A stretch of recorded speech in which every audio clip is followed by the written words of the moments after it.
कौन चीखा? चीख तो लड़की की है।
मैंने कुछ नहीं किया, मैंने कुछ नहीं किया, मुझे छोड़ दो, मैंने कुछ नहीं किया। देखो हम लोग सीआईडी से हैं। मैंने कुछ नहीं किया साहब, मुझे छोड़ दो, मैंने कुछ नहीं किया साहब, मैंने कुछ नहीं किया। क्या हुआ इसे? साहब 2 घंटे से हारना बजा रहे हैं। लाश कहाँ है? उस तरफ है साहब। देखो जी। निखिल, ये काफी डरा हुआ है, होश में लाओ इसे। ठीक हो जाएगा तो बातचीत करेंगे। कहाँ पे? सर उधर।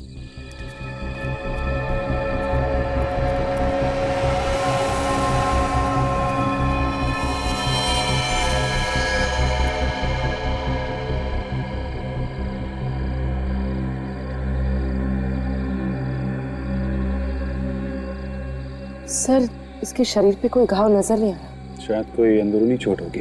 ये गला चेक करो, गला घोटने का निशान है। सर, इससे गले पे तो कोई निशान नहीं है, लेकिन इसका शरीर पीला पड़ गया। इसे लग रहा है जैसे बॉडी से सारा खून निकल गया।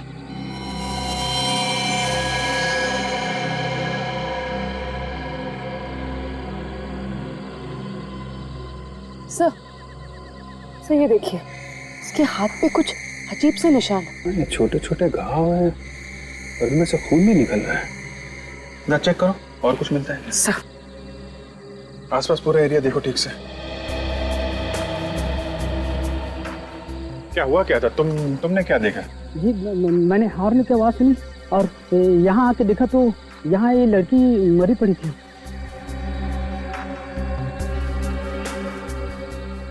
लड़की की चीख नहीं सुनी तुमने? नहीं साहब। हॉर्न की आवाज सुनी और लड़की की चीख नहीं सुनी।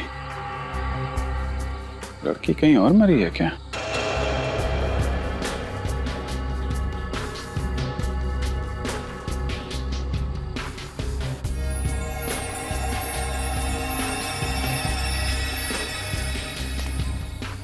सर, यहाँ आसपास हाथापाई की तो कोई भी निशान नहीं, लेकिन हाँ ये सोने की चेन मिली है।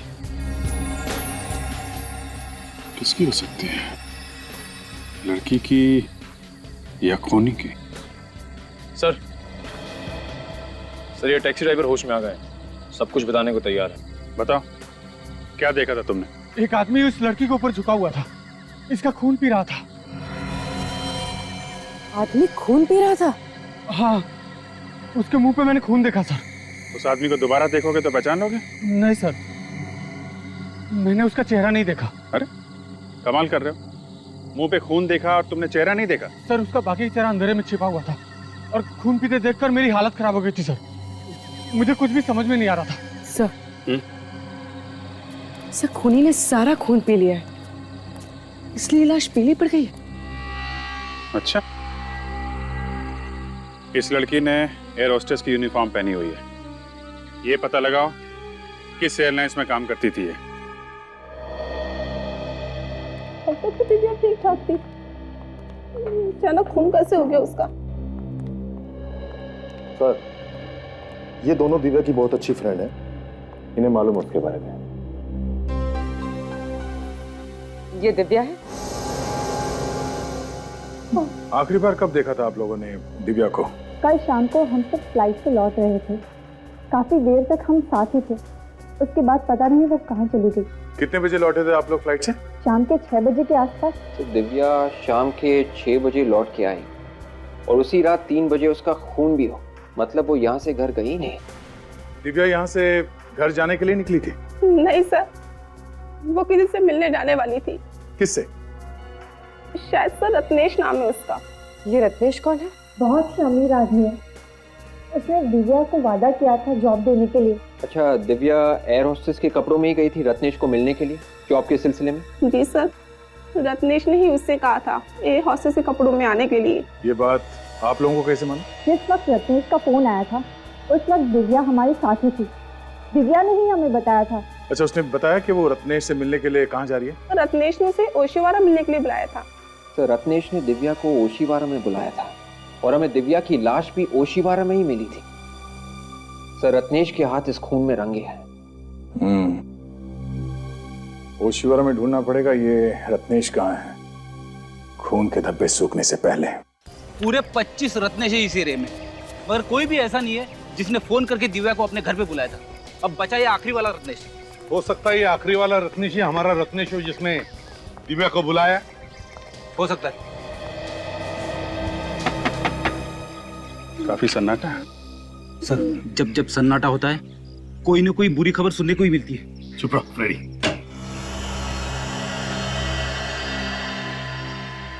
बोलिए साहब, किससे मिलना है? आप रत्नेश हैं? जी, मैं रत्नेश नहीं हूँ। तो फिर रत्नेश कहाँ है? लेकिन आप लोग कौन हैं? CID। CID? आप कौन है? जी, मैं शेखर हूँ, रत्नेश जी का केयर टेकर। तो फिर बुलाओ रत्नेश को। रत्नेश तो घर में नहीं है साहब। आप जरा ये चेन देखिए, इसे पहचानते हैं आप? ये चेन तो रत्नेश जी की है। रत्नेश की चेन है ना? तो बुलाओ रत्नेश को। लेकिन रत्नेश जी घर में नहीं है। तो गया कहाँ? पता नहीं साहब। किस बात के केयर टेकर हो तुम? हैं?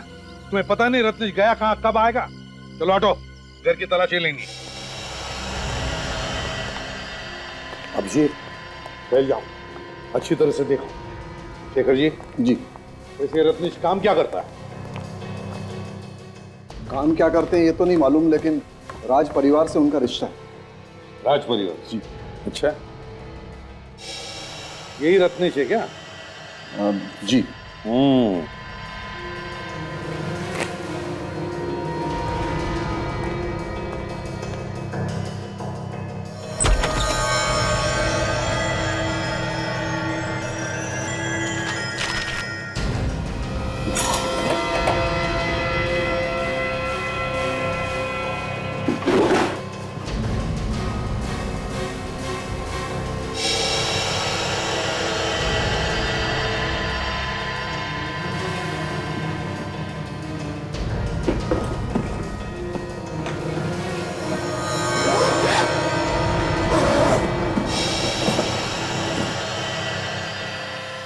किसका बैग है ये? अरे साहब, ये क्या कर रहे हैं आप?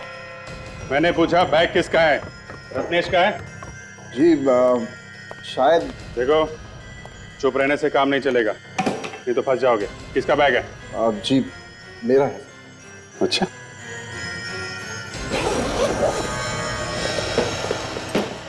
भागने की तैयारी में थे साहब। भागने की तैयारी में थे? हैं?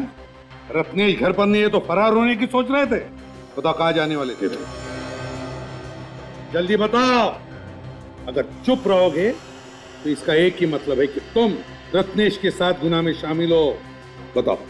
लेकिन साहब मैंने कोई गुनाह किया ही नहीं। अच्छा,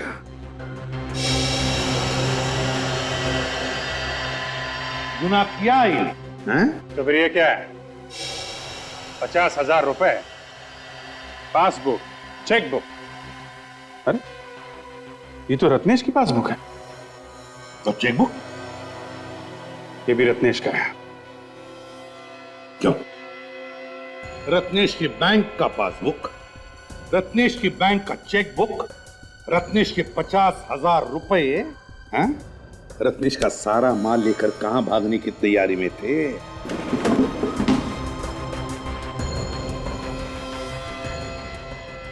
फ्रिज के अंदर कपड़े? सर इसमें तो खून लगा हुआ है। हाँ सर, बेडशीट और शर्ट मिली है, दोनों फ्रीज में छुपा के रखे हुए थे और इन पे खून लगा हुआ है। किसके कपड़े ये? किसके कपड़े? जी मुझे नहीं मालूम। केयर टेकर साहब कैसे आदमी है, कुछ समझ में नहीं आ रहा है। मालिक का पैसा लेके भाग रहे थे, घर में खून से सने कपड़े हैं और इनको कुछ पता नहीं है। किसकी शर्ट है? रत्नेश की शर्ट है। किसकी शर्ट है ये? किसके कपड़े हैं? दिव्या का खून हुआ यहां पर। अच्छा, बहुत बड़ा शौक लगा है। तुम्हारा मुंह तो हम ब्यूरो में खोलेंगे। जब ये लाश आप लोगों को मिली, इस लड़की का मुंह ऊपर की तरफ था या नीचे की तरफ था? सारा रिपोर्ट देना पड़ेगा। अब पूछेगा एसीपी कहां पे खड़ा था। मैं कुछ पूछ रहा हूं आप लोगों से, इस लड़की का मुंह ऊपर की तरफ था या नीचे की तरफ था? सचिन बताओ।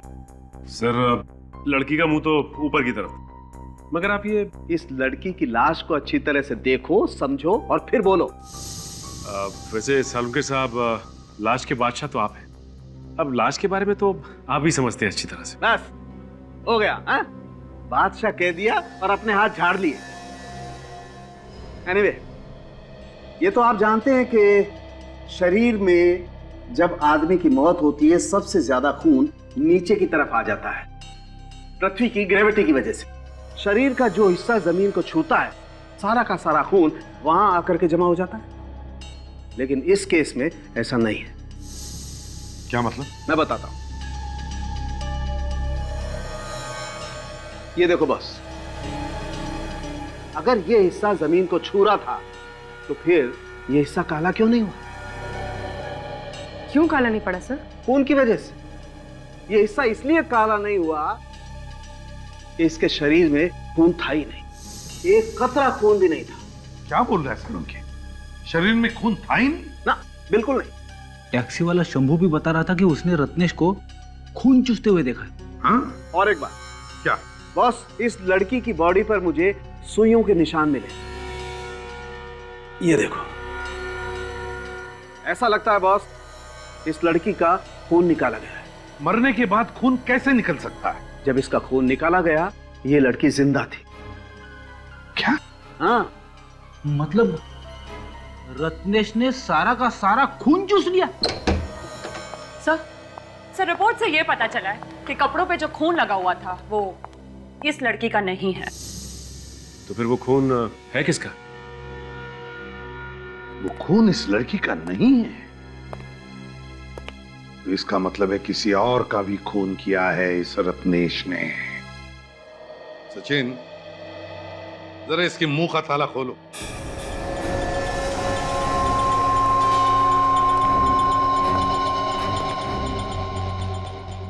बताता है या नहीं? हाँ? क्यों? बताओगे ना? बताओ। इस लड़की के अलावा रत्नेश ने और किस किस का खून किया है? मैं सच कह रहा हूं सर, मुझे कुछ नहीं पता। तुम रत्नेश के केयरटेकर हो, तो रत्नेश क्या करता है, कहां जाता है, सब कुछ मालूम है तुम्हें। आया ना? तो फिर बताओ, क्या ये लड़की कभी रत्नेश से मिलने आई थी? सर मैं कह रहा हूं ना, वाकई मुझे कुछ नहीं मालूम। फिर ये भी रत्नेश से मिला हुआ है और इन दोनों ने मिलके खून चूसा है। ये झूठ है। ये कोई झूठ वूठ नहीं। तुम्हारे घर से हमें खून से सने हुए कपड़े मिले और तुम कह रहे हो तुम्हें कुछ नहीं मालूम है? बताओ कहाँ है रत्नेश? सर वो खून वाले कपड़े देखकर तो मुझे भी झटका लगा। चुपके से किसी ने लाकर रख दिए, कहां से आए पता ही नहीं है।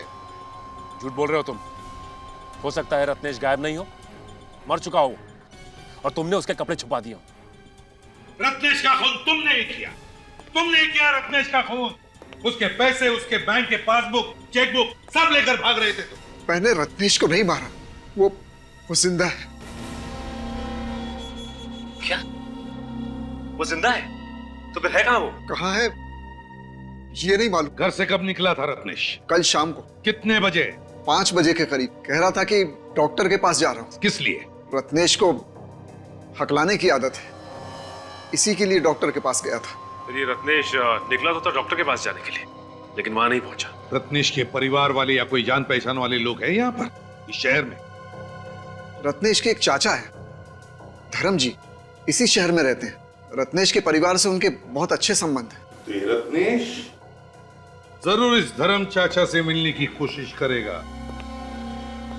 शेखर जी, धर्म जी का एड्रेस चाहिए हमें।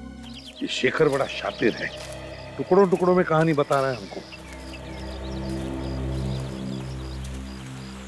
कौन है आप लोग और अंदर कैसे आ गए? रत्नेश क्या लगता है तुम्हारा? जी मेरे चाचा का लड़का है, लेकिन आप लोग कौन है? आखिरी बार कब मिले थे?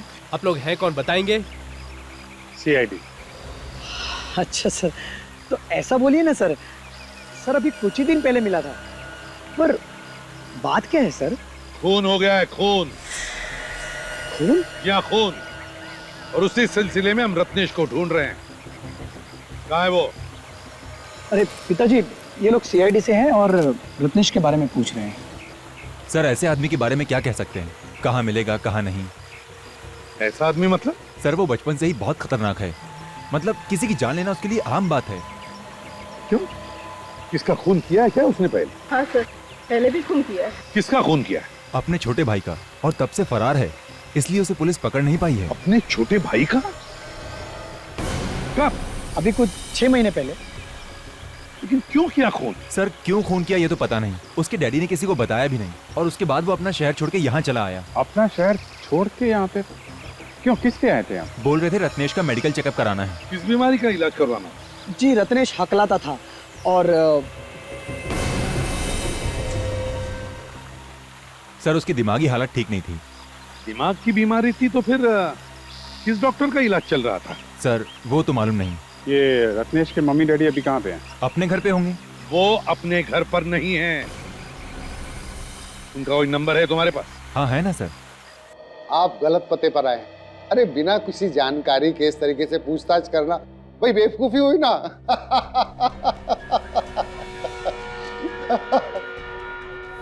अब की बार हंसने से पहले 10 बार सोच लेना, समझा? लेकिन सर मैं किसी रत्नेश को नहीं जानता। ये नंबर तुम्हारा है जो सर्कल किया गया? हाँ सर ये नंबर मेरे ही है, लेकिन आपके पास कैसे है? आ गया। जिन जिन के नंबर्स है ये, उन लोगों ने रत्नेश को फोन किया था या रत्नेश ने उनको? दिन में 10-10 बार फोन किया जाता था इस नंबर से रत्नेश को, और तुम कहते हो कि तुम रत्नेश को नहीं जानते? हाँ? इस रत्नेश ने खून किया है, समझे? अब जो कुछ भी मालूम है रत्नेश के बारे में जल्दी बताओ। रत्नेश ने फिर से खून कर दिया? फिर से का क्या मतलब? पहले भी खून किया था इसने? सर उसको मेंटल प्रॉब्लम है, उसका दिमाग खराब है सर। बस वो यहाँ पे आया था ना तुम्हारे पास चेकअप करवाने के लिए? नहीं सर, मेरे पास नहीं आया था सर, मैं सच कह रहा हूँ। इसका मतलब उसने शेखर से झूठ बोला? डॉक्टर साहब आपने कहा कि उसे दिमाग की बीमारी है। जी क्या एग्जैक्टली क्या बीमारी है उसे? सर उसे खून देख के ही उसका मानसिक संतुलन बिगड़ जाता है, वायलेंट हो जाता है, कंट्रोल के बाहर हो जाता है। इसी के चलते उसने अपने भाई को मार दिया 6 महीने पहले। भाई को मार दिया? कैसे? रत्नेश और उसका भाई शिप पर गए थे और फिर किसी ने कमरे में झांक कर देखा तो उसका भाई मरा पड़ा था। और रत्नेश कहाँ था उस वक्त? भाई की लाश के पास, और उसके मुंह पर खून लगा हुआ था। लाश को देख के ऐसा लग रहा था जैसे उसमें सुइयां चुभ हुई हो और रत्नेश ने उसका खून चूसा हो। सर अजीब पागलपन है, एक आदमी दूसरे आदमी का खून पी रहा है। तो इस पागलपन को रोकना पड़ेगा।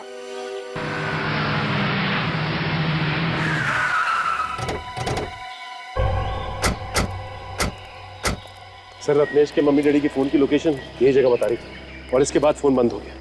मतलब इन्हें आसपास ही होना चाहिए। अब अगर इतने सुनसान इलाके में वो लोग कर क्या रहे होंगे यहाँ पे?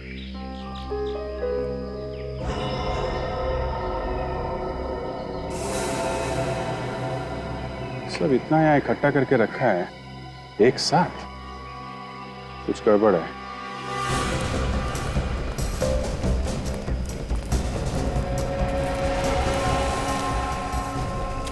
तो कार छुपा के रखी हुई है। काम करो, सब झाड़ियां वगैरह हटा लो।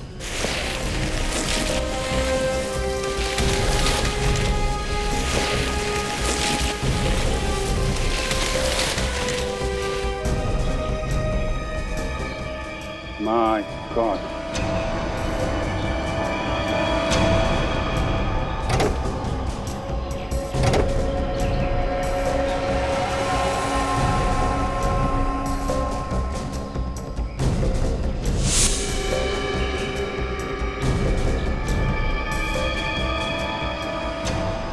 ऐसा लगता है ये दोनों रत्नेश के माता पिता हैं। कपड़ों और ज्वेलरी से तो ऐसा ही लग रहा है। हो सकता है, ऐसा लगता है 2-3 दिन पहले मौत हुई है इनकी। एक काम करो, कार में जितने भी फिंगरप्रिंट से सब उठा लो और कार के नंबर से पता लगाओ किसकी कार है ये।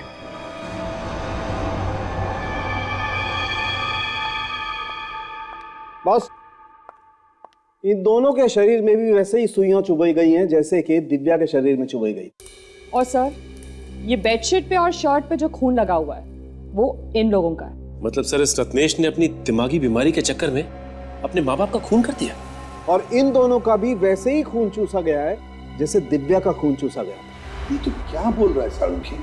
क्या बोल रहे हो तुम? क्या बोल रहा हूँ मैं भाई? मुझे डेड बॉडी जो बता रही है वही बोल रहा हूँ मैं। सचिन ने कहा कि रत्नेश ने अपने माँ बाप का खून किया। अब तुम कह रहे हो कि रत्नेश ने अपने माँ बाप का खून चूस लिया? हाँ यार, सुनकर घिन आती है।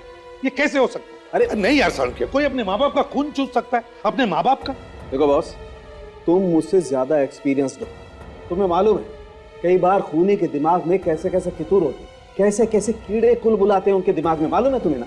फिर भी सालुंखी ऐसे नहीं हो सकता, नहीं हो सकता ऐसे। एक काम करो, इस शेखर को फिर से ब्यूरो लेकर आओ, गर्दन पकड़ते उसकी, पता चलेगा ये रत्नेश है कहां पर। सर, ये क्या हो सकता है? ये तो चेक करना पड़ेगा, चेक करने से ही पता चलेगा क्या है। सर मैंने तो आज तक नहीं सुना कि कोई आदमी अपने माँ बाप का खून चूस ले। सचिन, अगर इंसान की दिमागी हालत ठीक नहीं हो तो वो कुछ भी कर सकता है। उसे अच्छे बुरे की पहचान ही नहीं रहती। सर, ये रहा शेखर। शेखर बाबू, रत्नेश के माता पिता के बारे में तुम जानते थे ना? जानते थे या नहीं? जी सर। तो फिर पहले क्यों नहीं बताया? सर मैं इतना डर गया था कि मैंने आप लोगों को क्या बताया क्या नहीं बताया मुझे याद नहीं है सर। उसने अपने माँ बाप का खून कर दिया है, समझे? माँ बाप का खून कर दिया? हाँ, माँ बाप का खून कर दिया। रब जाके कहीं छुप के बैठा और उसकी कोई ना कोई तो मदद कर रहा है। और तुम जानते हो कौन मदद कर रहा है रत्नेश की? तो बताओ, बताओ। नहीं सर, मुझे कुछ मालूम नहीं सर। अच्छा, सिल्वर रंग की रिवेरा गाड़ी OHY 3765 रत्नेश की है ना? जी सर, लेकिन वो तो उनके माँ बाप के नाम पर। तो और भी कोई गाड़ी है उसकी? नहीं सर। नहीं सर, कुछ नहीं मालूम तुम्हें। ले जाओ इसे फ्रेडी, दूसरे कमरे में ले जाओ। चलो। सचिन, अगर रत्नेश के पास सिर्फ एक ही गाड़ी थी और उस गाड़ी में उसने अपने माता पिता को मारकर उनकी बॉडी डाल ली, तो फिर वो किसी दूसरी गाड़ी से भागा होगा ना, किसी टैक्सी वैक्सी से। एक काम करो, उसके फोटोज के 100-150 कॉपीज बनवाओ और सारे टैक्सी वालों को दे दो और उनसे कहो कि अगर किसी ने इसे देखा है या किसी की टैक्सी में ये बैठा है तो तुरंत हमें इन्फॉर्म करें। हैं? आगे। सर, जब से रत्नेश भागा है तब से उसका मोबाइल फोन बंद है। ये रत्नेश के फोन रिकॉर्ड्स है ना विवेक? Yes sir. इसमें जितने भी फोन नंबर्स हैं उसमें दिव्या का फोन नंबर है? नहीं सर, रत्नेश के रिकॉर्ड्स में दिव्या का नंबर है ही नहीं। उसने दिव्या को फोन किया ही नहीं। ये कैसे हो सकता है? दिव्या के दोस्तों ने तो बताया कि उसने दिव्या को फोन किया था फोन उसने दिव्या को। सर हो सकता है उसने किसी और से फोन करवाया हो। सचिन, काम करो, दिव्या के फोन रिकॉर्ड चेक करो, देखो उस दिन शाम को कहां से फोन आए थे दिव्या को। सर, उस दिन शाम को दिव्या को 12 लोगों ने फोन किया था, जिसमें से उसने सिर्फ 3 लोगों के फोन उठाए। 3 लोगों के? सिर्फ इन 3 लोगों के फोन उठाए दिव्या ने? तो फिर पता लगाओ ये 3 लोग है कौन। 12827 नंबर तुम्हारा है? हाँ मेरा ही है, पर तुम कौन हो? CID से। घबराओ नहीं, बस इतना बताओ कि दिव्या को जानती हो? हाँ सर जानती हूँ, मालकिन है मेरी। अच्छा, कल शाम को तुमने दिव्या को 6 बजे फोन किया था क्या? फोन तो रोज ही करना पड़ता है उन्हें। क्यों? ये पूछने के लिए कि शाम को घर आ रही है कि नहीं, खाना बनाना पड़ता है मुझे। ठीक है, आप जा सकती हैं। अरे सुनो भाई साहब। हाँ सर, फोन किया था मैंने दिव्या जी को। क्यों, क्या काम? सर मेरा काम इंश्योरेंस का है, मैं लोगों को फोन करके पॉलिसी के बारे में बताता हूँ। पॉलिसी के लिए ही फोन किया था मैंने। ओह, तो तुमने मिलने के लिए फोन करके बुलाया था उसे? हाँ जी बुलाया था, पर वो मिलने आई नहीं। समीर। हाँ जी बोलिए। A127292738 आप ही का नंबर है? हाँ जी, नंबर तो मेरा ही है। क्या हुआ? तुमने कल किसी दिव्या नाम की लड़की को फोन किया था? कौन दिव्या? मैं किसी दिव्या को नहीं जानता। वैसे आप लोग कौन है? CID। CID? क्या हुआ सर? अरे तुम तो अभी से घबराने लगे। अभी तो बहुत सारे सवालों का जवाब देना है तुम्हें। चलो। सर जब मैंने कॉल किया ही नहीं है तो मैं कैसे कह दूं कि मैंने कॉल किया है? तुम्हारे मोबाइल फोन से कोई और कॉल कर सकता है? सर ये कैसे हो सकता है सर? नहीं हो सकता ना। ये सेल नंबर तुम्हारा है? जी। ये दिव्या के फोन की कॉल लिस्ट है। इसका मतलब है दिव्या को कॉल तुमने किया था। सर ये कैसे हो गया सर? मैंने तो कॉल किया ही नहीं। देखो समीर, जब तक तुम सच नहीं बोलोगे CID से तुम्हारा पीछा नहीं छूटेगा, समझे? सर मैं सच ही बोल रहा हूँ। सर आजकल फोन हैकिंग इतनी बढ़ गई है, मैंने तो यहाँ तक सुना है कि कोई भी किसी के फोन के अंदर घुस सकता है, कॉल कर सकता है, मैसेज कर सकता है। सुना तो हमने भी, और इसके बारे में हम लोग बाद में देखेंगे। पहले ये बताओ कि तुमने अपना मोबाइल फोन किसी और को दिया था? नहीं सर। सोच के बताओ, याद करो, खून का मामला है ये। खून?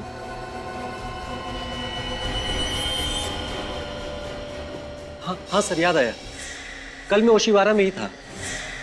ओशिवारा में? शाम को 6 बजे के आसपास? हाँ सर, और सर वहाँ एक आदमी भी था। सर उसकी मोबाइल की बैटरी चली गई थी और उसने मेरा मोबाइल मंगा था सर कॉल करने के लिए। अभी सोचिए ये कहानी ना। सर मैं सच बोल रहा हूँ सर। कौन था वो आदमी? उस आदमी को नहीं जानते? नहीं। और बिना जान पहचान के तुमने अपना मोबाइल फोन उसे दे दिया? हा? सर मुझे लगा कि उस बेचारे को कोई जरूरी कॉल करना होगा। क्या वो आदमी यही था? कुछ कह नहीं सकता सर, शाम का वक्त था और अंधेरा हो चुका था, मैं ठीक से देख नहीं पाया। कुछ तो याद होगा उसके बारे में।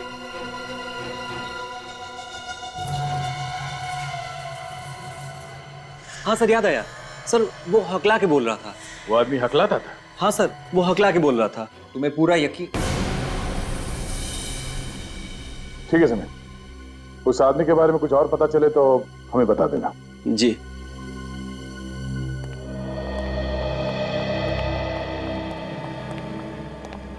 सर हमें उसे ऐसे ही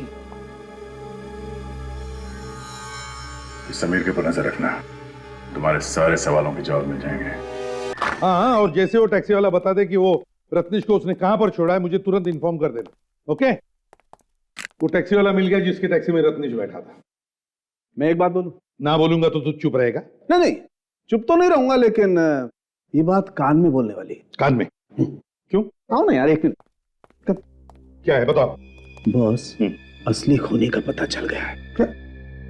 ये कौन सी बड़ी बात है जो मेरे कानों में बता रहा है? अरे सबको मालूम है रत्नेश ही खूनी है, समझे? अरे यार, यही तो प्रॉब्लम है तुम्हारी यार, तुम बात को अच्छी तरह समझते ही नहीं हो। रत्नेश ने खून नहीं किया है। क्या? सर वो कैसे? बॉस, इन दोनों का खून किसी आदमी या औरत ने नहीं चूसा है। किसने चूसा है सर? बॉस, खूनी वहां पर। सही है, देखो यही आदमी बैठा था तुम्हारी टैक्सी में? हाँ साहब, यही आदमी बैठा था मेरी टैक्सी में। यही था ना? हाँ सब पक्का याद है। इतने भारी भारी बैग ले रखे थे, डिग्गी में रखते वक्त मेरी कमर दुखने लगी थी। ऐसा क्या भारी सामान हो सकता है? तुमने पूछा नहीं उससे? पूछा था साहब, कहने लगा अपने काम से काम रख, तुझे क्या लेना देना है, इसमें क्या है क्या नहीं। साहब ऐसे लग रहा था जैसे शहर छोड़ के जा रहा हो। कहाँ छोड़ा तुमने उसे? पाम क्रेन रोड पर साहब। पाम क्रेन रोड पे? वहां पे क्यों छोड़ा था?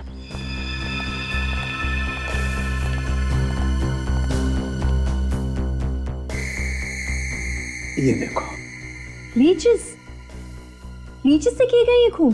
बिल्कुल, इन लीचेस से खून हुआ है बॉस। यार सारुंखे, एक जोंक इतना सारा खून कैसे चूस सकती है जिससे कोई मर जाए?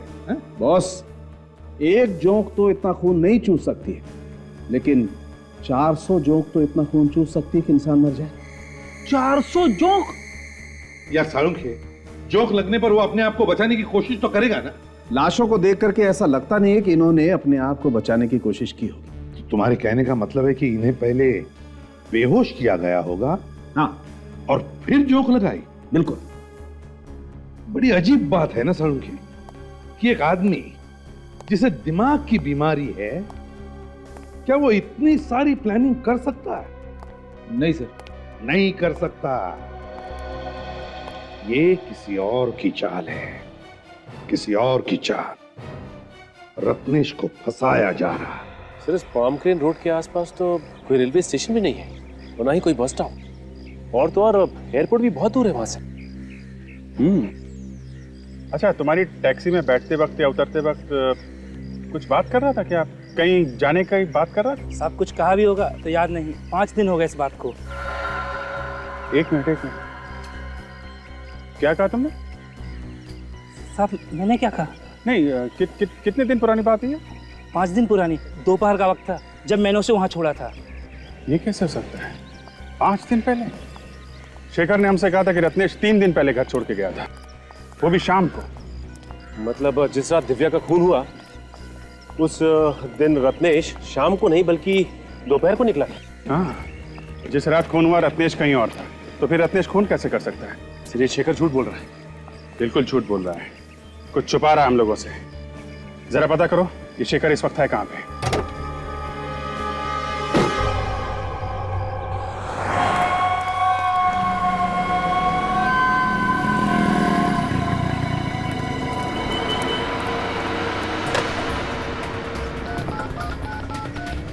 हेलो,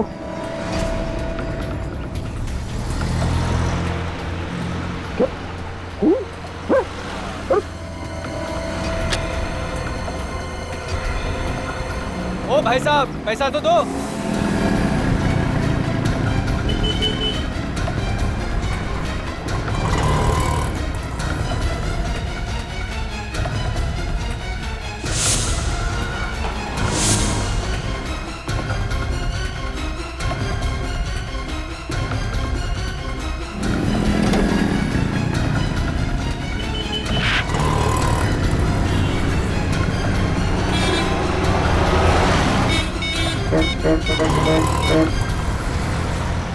हाँ सर, हाँ सर।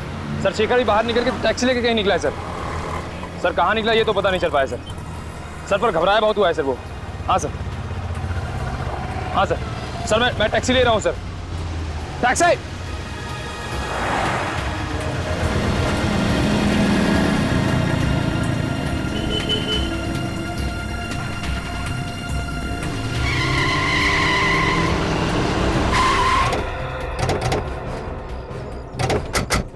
अभी अभी उधर से एक आदमी भागते हुआ आया, तुमने देखा है उसे? नहीं सर, नहीं देखा। अरे क्या बात कर रहे हो?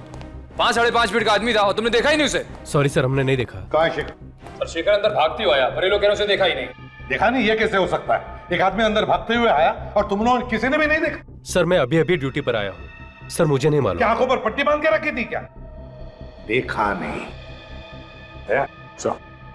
टैक्सी वाला कह रहा था कि उसने रत्नेश को यहीं आसपास ही कहीं छोड़ा है, तो हो सकता है रत्नेश इसी होटल में ठहरा हो और उसने शेखर को यहीं पर बुलाया हो, पैसे लेकर और कपड़े लेकर।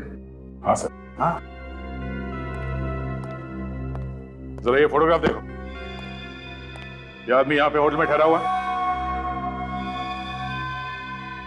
है? हाँ सर, ये आदमी है यहाँ पे। किस कमरे में? कमरा नंबर 104 में है सर। चलो दिखाओ। चलिए सर।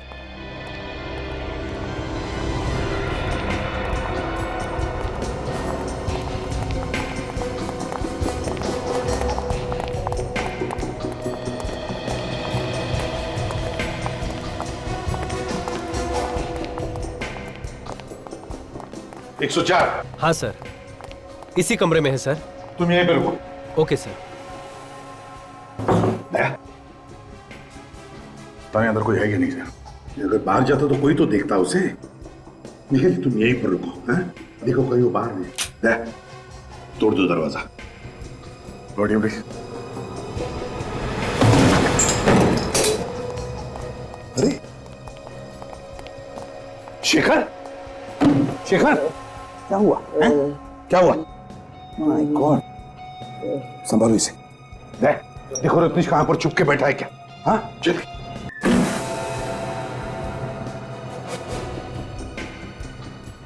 बोलो बोलो, रत्नेश का है?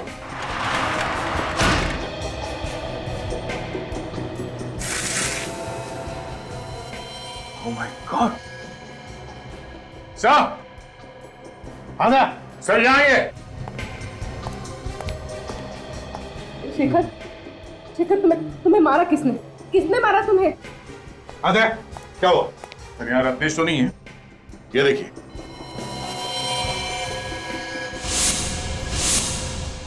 माय गॉड, इतने सारे जोक लीचेस, अरे आए कहां से?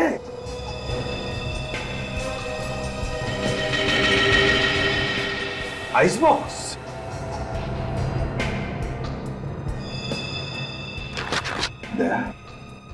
समझ गया खूनी कौन है। कौन है सर? चेहरा देखा था उसका? नहीं नहीं, उसने मास्क पहना हुआ था, उसकी जान खतरे में है। निखिल, शेखर सच बोल रहा है, खूनी कोई और ही है। इसे हॉस्पिटल ले जाओ जल्दी। अगर खूनी रत्नेश को मारने के लिए यहाँ से ले गया तो रत्नेश ने हल्ला क्यों नहीं मचाया? वो चुपचाप चला क्यों गया? यार रत्नेश कहीं नहीं गया है, वो छुप कर बैठा है इसी होटल में। ढूंढते हैं उसे। यहाँ पे ऐसे कोई जगह है यहाँ पर कोई जाता नहीं? हाँ सर, वहाँ पे एक बेसमेंट है, वहाँ पर कोई आता जाता नहीं है सर। चलो जल्दी आइए सर।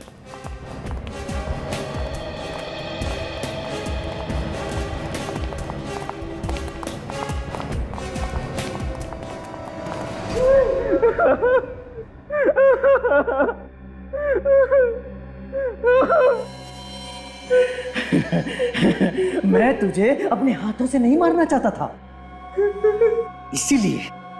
इसीलिए मैं प्लानिंग करके तुझे फंसाता था, ताकि तू जेल जाए और कानून तुझे फांसी के तख्ते पर लटका दे। कोई नहीं है ना रूम में? सर अभी तो कमरा खाली पड़ा हुआ है। खूनी ने रत्नेश को उसी कमरे में छुपा के रखा होगा। अफसोस के तेरी मौत मेरे ही हाथों लिखी है। मुझे छोड़, मैं किसी से नहीं कहूंगा। मैं दूर चला जाऊंगा, हमेशा के लिए मुंह नहीं दिखाऊंगा। तेरा मुंह तो मैं बंद करूंगा हमेशा हमेशा के लिए। लोग तो तुझे ही खूनी समझते हैं ना। तेरी मौत के बाद अब ये शक यकीन में बदल जाएगा। उन्हें तो यही लगेगा कि इतनी सारी मौत का भार तू झेल नहीं पाया, इसलिए आत्महत्या कर ली।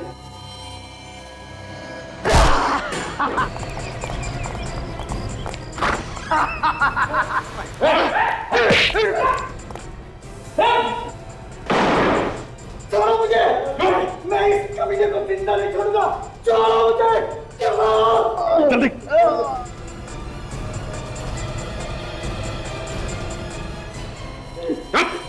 क्या जानना चाहते हो ना कौन है ये किलर? मास्क उतारो और देखो।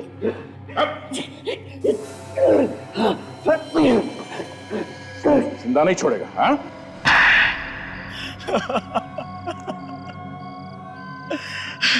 क्यों मारा तुमने इतने लोगों को? क्या बिगाड़ा था उन्होंने तुम्हारा?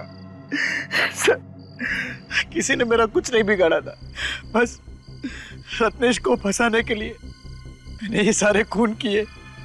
रत्नेश को क्यों फंसाना चाहते थे तुम? क्योंकि सर, रत्नेश मेरा सौतेला भाई है। मेरी माँ के मर जाने के बाद मेरे पापा ने दूसरी शादी कर ली। फिर रत्नेश और मेरे बीच में बचपन से ही झगड़े होते थे, मारामारी भी होती थी सर। इसके चलते पापा ने मुझे अपने आप से अलग कर दिया और मेरे चाचा के पास मुझे भेज दिया। चाचा को कोई औलाद नहीं थी, इसलिए चाचा ने मुझे गोद ले लिया। इसी की वजह से मुझे अपने पापा का प्यार कभी नहीं मिला। इसीलिए मैंने उसी दिन ठान लिया कि इसका बदला मैं जरूर लूंगा। इससे भी चैन से नहीं रहने दूंगा। और इसीलिए तुम रत्नेश बनकर लोगों को मारने लगे? उसकी दिमाग की हालत ठीक नहीं थी, इसलिए मैंने सोचा कि उसे आसानी से फंसाया जा सकता है। इसीलिए मैंने रत्नेश के भाई का पहले खून किया और इल्जाम रत्नेश पर लगा दिया।